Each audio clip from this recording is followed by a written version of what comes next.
अस्सलाम वालेकुम। 24 जुलाई 2020 को एक बहुत ही बड़े एस्ट्रॉइड के ज़मीन से टकराने से ज़मीन तबाह हो जाएगी। कुछ इस तरह की वीडियोस शायद आपने भी देखी होंगी, क्योंकि ये वीडियोस काफ़ी तेज़ी के साथ सोशल मीडिया पर वायरल हो रही हैं। लेकिन आज की इस वीडियो के अंदर हम स्टेप बाय स्टेप जानने की कोशिश करेंगे कि आखिर 24 जुलाई 2020 की बातों में कितनी सच्चाई है और क्या वाकई ये एस्ट्रॉइड ज़मीन से टकराएगा। तो चलिए अब हम इस एस्ट्रॉइड के बारे में स्टेप बाय स्टेप जानने की कोशिश करते हैं। तो ये लीजिए, आपके सामने हाजिर है 2020 ND नामा ये एस्ट्रॉइड। लेकिन इसके बारे में बात करने से पहले हम ये जान लेते हैं कि आखिर ये एस्ट्रॉइड होता क्या है। एस्ट्रॉइड बड़े साइज़ के पत्थरों को कहते हैं जो खला में पाए जाते हैं। अगर हम अपने सोलर सिस्टम की बात करें तो हमारे सोलर सिस्टम में खरबों से भी ज़्यादा एस्ट्रॉइड्स मौजूद हैं और इनमें से कई छोटे छोटे एस्ट्रॉइड्स आए दिन हमारी ज़मीन पर गिरते रहते हैं।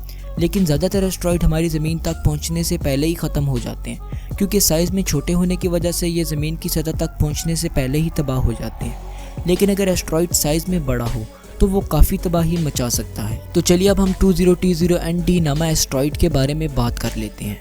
जब भी हमें किसी एस्ट्रॉइड से ख़तरा होता है तो सबसे पहले हम इसका साइज़ देख लेते हैं। तो इस एस्ट्रॉइड का डायमीटर करीब 160 मीटर के लगभग है। अगर आपको एक रेफरेंस दूँ तो लंदन आई का डायमीटर करीब 120 मीटर है और ये एस्ट्रॉइड लंदन आई से भी करीब 40 मीटर बड़ा है। नासा ने इस एस्ट्रॉइड को लेकर वार्निंग दी है, क्योंकि अगर ये एस्ट्रॉइड ज़मीन से टकराता है तो काफ़ी तबाही मचा सकता है। वो कैसे, चलिए जान लेते हैं। अगर हमारी ज़मीन से 150 मीटर का एस्ट्रॉइड टकरा जाए तो वो तकरीबन 288 मेगाटन एनर्जी प्रोड्यूस कर सकता है। अगर आपको एक रेफरेंस दूँ तो कैसल ब्रेवो हाइड्रोजन बम में 15 मेगाटन एनर्जी होती है। आगे आप खुद अंदाज़ा लगा सकते हैं कि ये एस्ट्रॉइड हमारे लिए कितना ख़तरनाक हो सकता है।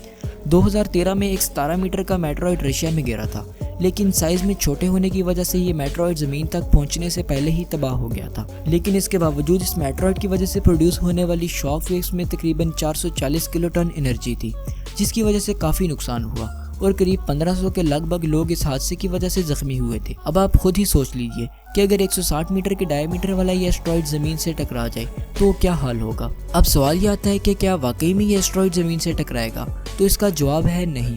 करीब 160 मीटर के लगभग डायमीटर वाला ये एस्ट्रॉइड 24 जुलाई 2020 को हमारी ज़मीन से करीब 5 मिलियन किलोमीटर की दूरी से करीब 13.5 किलोमीटर पर सेकंड की स्पीड से गुजर जाएगा और इतने डिस्टेंस से हमें इस एस्ट्रॉइड से कोई खतरा नहीं होने वाला।